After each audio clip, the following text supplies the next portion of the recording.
Il-bagalja instabet minn żewġ minorenni fiż-żona ta' Manuel Island. Bl-akkużat jinżamm arrestat akkużat b'ħabi ta' katavru fost l-oħrajn. Kienu dawn uħud mid-dettalji xokkanti li ħarġu fil-qorti meta tressa Kolombjan ta' 43 sena brabta ma' sejba makabra ta' raġel barrani li jinstab imqatta biċċiet f'bagalja fix-xatt ta' Taslima it-tnejn li għadda. Andres Leonardo Duran tressa quddiem il-Maġistrat Marcen Farrugia 5 ijiem wara sejba makabra fawla bi preżenza qawwija ta' pulizija. Aġitat, il-Kolombjan ġie akkużat li ħeba katavru, illi prova jaħbi traċċi ta' reat, ħasil ta' flus, possess aggravat u traffikar ta' droga. Mix-xhieda li ħarġet mill-qorti jidher li fid-9 ta' Diċembru il-Pulizija rċivit informazzjoni li jinstab katavru fix-xatt ta' Taslima minn żewġ minorenni illi kienu fuq pedal boat illi daħlu bagalja li sabu f'nofs il-baħar fiż-żona ta' Manuel Island lejn ix-xatt sabiex jiftħuha. Kien f'dan il-mument illi żewġ barranin li kienu max-xatt fetħu din il-bagalja u sabu katavru imqatta biċċiet imgeżwer fil-boros tal-plastik. Bil-pulizija tissokta bl-investigazzjonijiet tagħha sabiex tillokalizza il-persuni involuti f'dan il-każ u anka tistabbilixxi l-identità tal-vittma. Fejn permezz ta' tabella illi ħalla suspettat mal-bagalja u li kienet għandha il-prezz magħha, il-pulizija setgħu jistudjaw il-passi li ħa is-suspettat.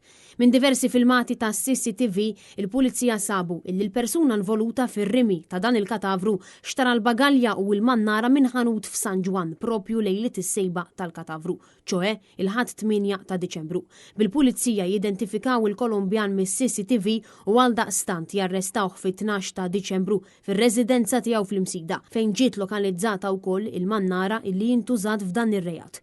U wara sigħat twal ta' interrogazzjoni fid-depo tal-pulizija fejn is-suspettat ammetta l-involviment tiegħu f'dan il-każ, il-pulizija waslet għal konklużjoni li l-Kolombjan jitressa il-qorti akkużat b'ħabi ta' katavru illi biddel jew eret traċċi ta' evidenza li organizza u ħasem faqda biħsieb li twettaq rejat, assoċjazzjoni kriminali, traffikar u possess aggravat ta' droga u ħasil ta' flus. Kien għalhekk li l-Maġistrat Marcen Farrugia ordnati li jiġu ifriżati l-assi kollha tal-akkużat fil-waqt li ddikjarat li għall-ebda raġuni ma jista' jsir trasferiment ta' proprjetajiet min-naħa tal-akkużat. L-akkużat inżamm arrestat fil-faċilità korrettiva ta' Kordin. L-aħħar dettalji li ħarġu matul il-jum waqqgħu l-aħbarijiet folots li kienu qed jiċċirkulaw f'sezzjonijiet oħra tal-medja, fosthom li l-mannara u l-bagalja inxtraw minn naxxar. Bil-pulizija jikkonfermaw li dawn inxtraw minn San Ġwan. Anke r-rapporti li l-vittma nqatel ma kinux vera għaliex l-investigaturi għall-inqas għalissa qed jimxu fuq it-teżi li l-barrani kien diġà mejjed meta qatawlu idejh u saqajh bil-mannara. Il-vittma li għandu 50 sena nstab libes bisħarqa tal-adulti u fl-istonku kellu mal-100 kapsola tal-kokaina.